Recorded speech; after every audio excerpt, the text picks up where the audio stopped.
किसी वस्तु का अंकित मूल्य 2500 है। किसी वस्तु का अंकित मूल्य 2500 है, उसे क्रमशः 12% तथा 10% की दो क्रमिक छूटों पर बेचा जाता है। विक्रय मूल्य कितना है ये बताना है। अच्छा ये बताइए, यदि छूट 12% दिया जा रहा है तो उसको कितने प्रतिशत में बेचा जा रहा होगा? उसको डेफिनेटली 88% में उसको बेचा जा रहा होगा। तो क्या है अंकित मूल्य, क्या है? 2500 है। 2500 आप लिखें यहाँ पर, 2500 गुणे, जब 100 में से 12 आप छूट दे देंगे तो आप बेचेंगे कितने परसेंट पे? आप बेचेंगे 88% पे। ये तो पहला छूट हो गया। और दूसरा छूट क्या है? 10% का है। तो जब आप 10% का छूट दे देंगे तो आप बेचेंगे कितने परसेंट पे? आप बेचेंगे उसको 90% पे, जिसको 90/100 करिए। इसको काट लीजिए, 2 जीरो से 2 जीरो कट जाएगा। 25 से कम 25, 25 का 100 हो जाएगा। और 4 कम 4, 4 दूनी 8 और 4 दूनी 8, ये आ गया 22 और गुणे 90। इसको गुणा कर लीजिए, 9 दूनी 18 को 88 ले 1, 9 दूनी 18 और 1 19, 198 और 1 जीरो यहाँ पर लगा दीजिए। कितना आ गया? 1980 आ गया। तो ऑप्शन नंबर डी करेक्ट है। 2500 रुपये के अंकित मूल्य को यदि आप दो क्रमिक छूट देंगे, एक 88% और एक 90%, तो जो विक्रय मूल्य आएगा वो आएगा 1980। हमने यहाँ पर निकाल दिया और 1980 करेक्ट आंसर है। चलिए अगला देखते हैं क्वेश्चन। 3200 का साधारण ब्याज प्राप्त करने के लिए 16,000 की धनराशि को कितने वर्षों के लिए 5% प्रति वर्ष की दर से साधारण ब्याज पर देना होगा? तो ये आपको टाइम निकालना है। यहाँ पे क्या दिखा? कितने वर्ष हुए, आपको टाइम निकालना है। तो टाइम के लिए ये होता है एस आई बराबर क्या होता है? एस आई बराबर होता है PRT/100, यानी कि मूलधन दर समय बटा 100। लेकिन हमको इसी से क्या करना है? हमको निकालना है यानी कि हमको टाइम निकालना है। तो टाइम बराबर क्या हो जाएगा? इधर आएगा सिंपल इंटरेस्ट गुणे 100 बटे रेट इंटू प्रिंसिपल, यानी कि मूलधन, यानी कि दर गुणे मूलधन हो जाएगी। ये आपका ये टाइम बराबर आएगा। यही फार्मूले में आप इस वैल्यू को रखेंगे, आपके जवाब आ जाएंगे। आइए देखते हैं इसको कैसे निकालना होगा। देखिए आपको टाइम निकालना है, तो टाइम बराबर क्या हो जाएगा? ब्याज, यानी कि ब्याज कितना है? 3200 गुणे 100 बटे आपका ये रेट कितना दिया, यानी कि दर कितना दिया है? 5 दिया है, तो गुणे 5 गुणे आपके पास मूलधन कितना है? 16,000, तो 16,000 कर दीजिए। इसको काट लीजिए, 2 जीरो 2 जीरो, 1 जीरो यहाँ चल जाएगा, 1 जीरो से जाएगा। 16 कम 16 और 16 दूनी 32, 20 आ गया। 5 कम 5 और 5 चौके 20, यहाँ 4 आ गया। यानी कि टी बराबर कितना आ गया? 4 वर्ष आ गया।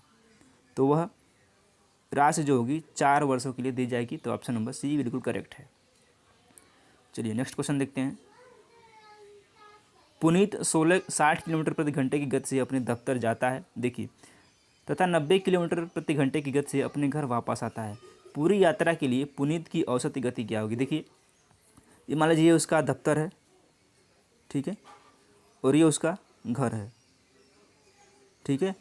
तो क्या करता है? ये घर से दफ्तर जाता है 60 किलोमीटर प्रति घंटे की रफ्तार से, और दफ्तर से घर आता है 90 किलोमीटर प्रति घंटे की रफ्तार से। तो इस डायग्राम को बनाने का मकसद ये था कि वो 2 बार दूरी तय कर रहा है, जिसको हम लोग फार्मूले में यूज़ करेंगे। तो एक बार जा रहा है तो S1 हो जाएगा, और एक बार आ रहा है तो S2 हो जाएगा, यानी कि 2 दूरी उसने तय किया है। तो आइए अब फार्मूला लगाते हैं। इसके लिए जो एवरेज बराबर होता है, एवरेज स्पीड बराबर होता है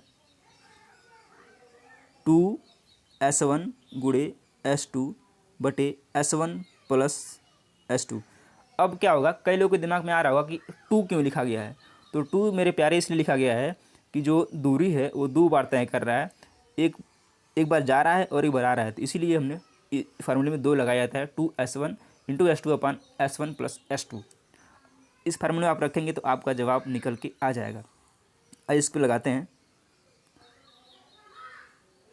अब देखिए S1 बराबर क्या दिया? S1 बराबर है 60 और S2 बराबर है 90। इसको रखिए S1, यानी कि पहले 2 लिखना होगा, 2 गुणे S1 है 60 गुणे S2 है 90 बटे 60 और प्लस का 90। ये कितना आ जाएगा? 2 गुणे 60 गुणे 90 बटे 150। इसको काटेंगे, 0 से 0 कट जाएगा, 15 चौका 60, 2 चौक 8 और 9 72। ये 72 आया, किलोमीटर प्रति घंटे में आया है। और हमको निकालना है मीटर प्रति सेकंड में, क्योंकि सारे के सारे जवाब जो दिए हैं मीटर प्रति सेकंड में दिए हैं। ये हमारा 72 किलोमीटर प्रति घंटा आया है। इसको मीटर प्रति सेकंड में बदलने के लिए क्या करेंगे, 72 गुणे 5/18 करेंगे, काट देंगे 18 का 18, 18 चौके 72, ये 4 पचे 20। अब जो आएगा ये आएगा 72 मीटर प्रति सेकंड में आएगा। और यही इस सवाल का जवाब है। ऑप्शन नंबर डी करेक्ट है, 20 मीटर प्रति सेकंड। बहुत सारे लोग यहीं तक करके छोड़ देंगे, लेकिन ये होगा इसका जवाब जो होगा 20 मीटर प्रति second. Option number D correct हो जाएगा। इंश्योरेंस शामिल करने पर एक बाइक की कीमत 44,000 हो जाती है। यदि इंश्योरेंस की दर 10% हो तो बाइक की मूल कीमत क्या होगी। आइए देखते हैं इंश्योरेंस की दर कितनी है, 10% है। तो इंश्योरेंस की 10/100 करिए, इसको काटेंगे तो आएगा 1/10, यानी कि 10 रुपये पर 1 रुपये उसका इंश्योरेंस है। यानी यदि 10 रुपये बाइक की किसी की सामान की कीमत है तो उस पर क्या है, 1 रुपये उसका इंश्योरेंस है। अब ये कितना हो जा रहा है, 11 रुपये हो जा रहा है वैट शामिल करने के बाद। तो इस 11 की वैल्यू कितनी दी, 11 की वैल्यू दी है 44,000। 11 की जो वैल्यू है दी हुई है 44,000। हमको निकालनी मूल कीमत। मूल हमारा कितना है, 10 है। हमारा मूल कीमत कितना है, 10 है। तो 10 की वैल्यू निकालेंगे। 10 की वैल्यू निकालेंगे क्या करेंगे, 44,000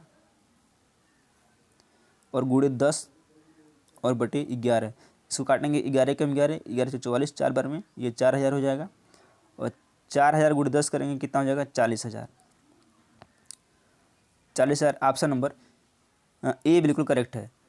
इंश्योरेंस शामिल करने पर एक बाइक की कीमत 44,000 थी, लेकिन उस बाइक की मूल कीमत कितनी थी, 40,000 थी। ऑप्शन नंबर ए बिल्कुल करेक्ट है। फिर से देखिए 10% उसका इंश्योरेंस रेट है, तो 10/100 करेंगे तो आएगा 1/10 काटने के बाद, यानी कि 10 मूल कीमत है और एक उसका इंश्योरेंस है। तो इस तरह से 11 की वैल्यू दी हुई 44,000। आपको 10 की वैल्यू निकालनी, यानी कि मूल कीमत निकालनी है, तो ये निकालेंगे तो आएगा 40,000। ऑप्शन नंबर ए बिल्कुल करेक्ट है। तो चलिए